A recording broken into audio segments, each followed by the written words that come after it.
my eyes become alive and the lies that you shy can't be seen. Baby, I can bring you to a tear from a rose on the grave. Ooh, the more I get of you, the stranger I'll feel. Ladies and gentlemen, have you been paying attention to the news lately? After the anniversary of the Oklahoma City bombing, we were bombarded with anti-patriot, anti-militia, anti-constitutionalists, that's people who believe in the Constitution for the United States of America, anti-American propaganda. And then when the execution of Timothy McVeigh occurred, once again, prior to and immediately following, the same thing occurred again, and this word extremist was used over and over and over and over and over and over and over and over and over and over again. And now we're being bombarded with messages that Osama bin Laden is planning to attack the United States of America and Israel. And I'm telling you, be prepared for a major attack. But it won't be Osama bin Laden. It will be those behind the New World Order who once again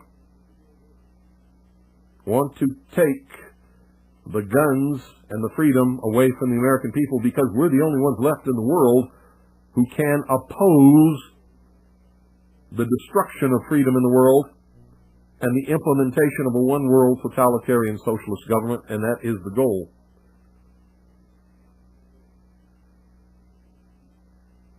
Now, how stupid can you be to believe that Timothy McVeigh was the mastermind of the destruction of the Alfred P. Murrah Federal Building in Oklahoma City, and just he and Terry Nichols, who appears to be somewhat of a fool,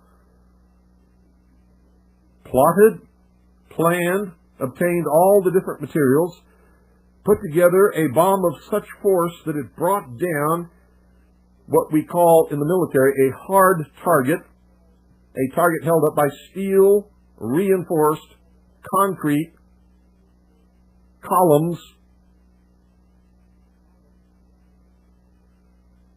and he had no help. No help.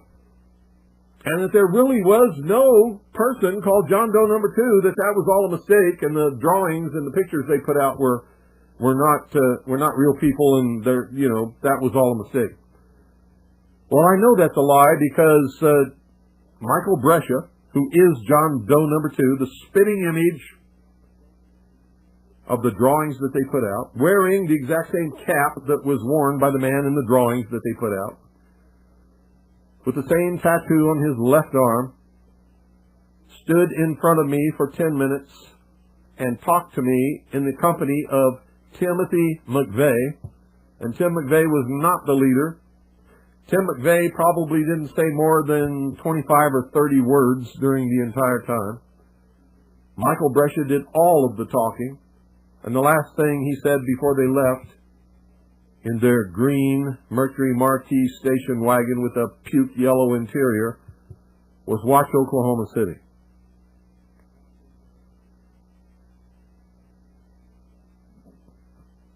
If anyone was in charge, at least on that day, it was Michael Brescia, John Doe number 2, not ever Timothy McVeigh. They told us during that conversation that they were setting out on a mission to make things better in this country, and that they had the approval of the United States Army, who had implanted them with computer chips, had given them their blessings, and knew exactly where they were and what they were doing all the time.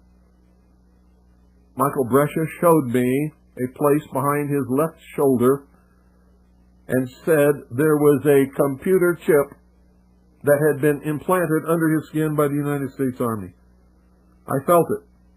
There was something under his skin. Without a doubt, it was hard. It felt like it was square. It wasn't very big. But I do not personally know what it was. Timothy McVeigh said he had one implanted in his buttock and wanted me to confirm that it was actually there. I declined for obvious reasons. I wish today that I had not been so squeamish. I wish that I had personally checked his buttock to make sure that there was indeed something implanted where he said that it was. But I did not. So I cannot vouch that there was anything in Timothy McVeigh's buttock, but there definitely was something behind Michael Brescia's left shoulder. Now, lest you think that I'm making all of this up, there were a total of 8 people, including me, not counting Timothy McVeigh and Michael Brescia, in the research center when Tim Lesperance brought them in to introduce them to us. Tim Lesperance is one of those people. His son Peter was there. His wife Katie runs Katie's Country Kitchen. Used to be in St. John's. I believe it's now in Snowflake, Arizona. Granny Gosling was there. She was in her 80s. I don't know if she's still alive or not. I pray and hope that she is. But then she was in poor health, so she may have died since then. Bart Chow, Michael Aponte, his wife Sharon, were all there. They were working on the newspaper Veritas. They took part in the conversation. They listened. We all gathered round. There were 2 other visitors to the research center that day. One, I believe I can find his identity in our database because he was a member of our intelligence organization and had donated some tables and file cabinets.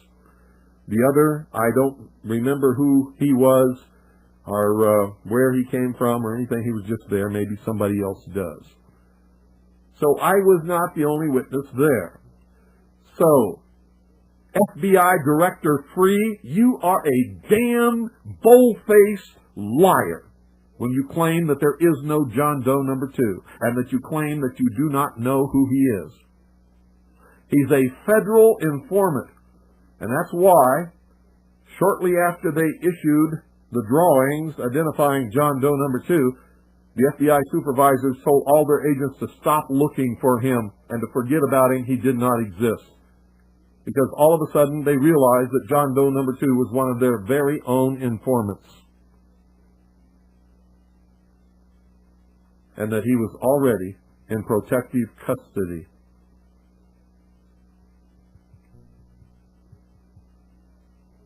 Louis Freeh, you are a bold-faced liar. The FBI is a subversive organization, has been for many, many years. They are a partner in taking down this country. Timothy McVeigh did not plan, nor did he put together, nor did he blow up the Alfred P. Murrah Federal Building, although he was a witting fool recruited by someone on the grounds of patriotism.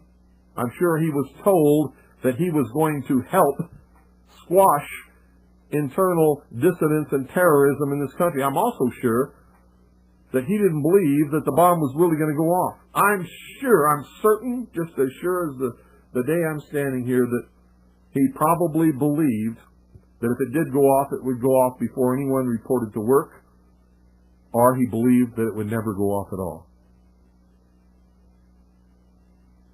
Why would he take credit for it when he's on death row and he knows he's going to be executed? Hell. Why not at that point? But I don't think he did it for that reason. I think he played his role right to the very end. And I think the reporter that reported what she saw and the other reporters who said they never could tell if Timothy McVeigh actually died or not, there was never a point where they could tell that he was dead. And she said that even after, listen to me, even after he was pronounced dead, he was still breathing. He was still breathing. Dead men don't breathe. No coroner, no doctor, nobody in the world can explain that. Nobody. Now we know that she is changing her testimony because somebody got to her and she's scared, and you can hear it in her voice. I spoke to her personally, and as soon as I brought up the subject, you could hear her voice changed, and there was fear, deadly fear in her voice.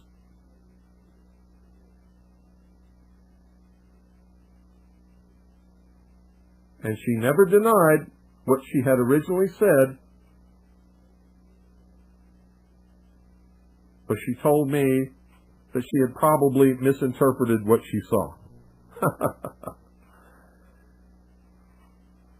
Typical of the history of these people. She knows if she sticks to what she told in the beginning as the truth, she will surely die. If you listen to the testimony of all the other witnesses, they said the same thing. There was no point where they could ever tell that Timothy McVeigh was dead. Well, if I was standing there watching, I would know when he was dead. He would be dead when he quit breathing. That's what I would watch for. That's what any sane, intelligent person would watch for. But no one who watched Timothy McVeigh's execution could tell us that he ever stopped breathing. Nobody. Nor could anyone tell us that they actually saw a point where they knew that he was dead. Until they were told by the medical examiner who pronounced him dead that he was dead. And then they believed it only because he told them, not because they had any proof that it was true. There was no autopsy. The body went straight from the prison, or so they tell us, to a morgue where it was instantly cremated. How could they do that in a state that requires all homicides to be autopsied? What is a homicide? Any death brought about by the hand of man, including executions. Whoa! How about that? Did you know that the state wherein he was executed requires all homicides to undergo an autopsy?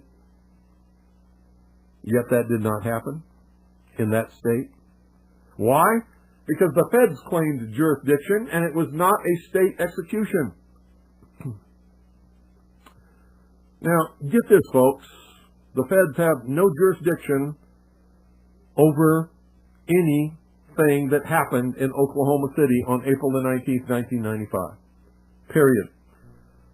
The ground that the federal courthouse sits upon, or the federal building, I should say,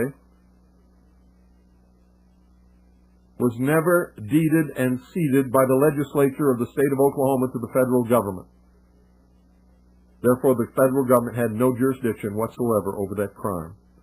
The Constitution states unequivocally that a criminal shall be tried in the state wherein the crime occurred.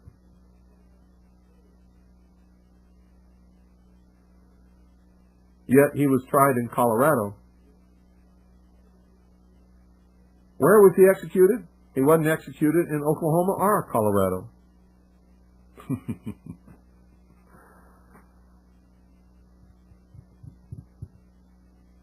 How about that? No autopsy. Instant cremation. Sound familiar? Complete devastation of all of the evidence of the Alfred P. Murrah Federal Building. No independent, no outside, no civilian, no state investigation was allowed of the bombing site whatsoever. The building was razed, blown up, and guess how they had to blow it up to bring it down? They had to put shaped charges on the remaining pillars to bring that building down.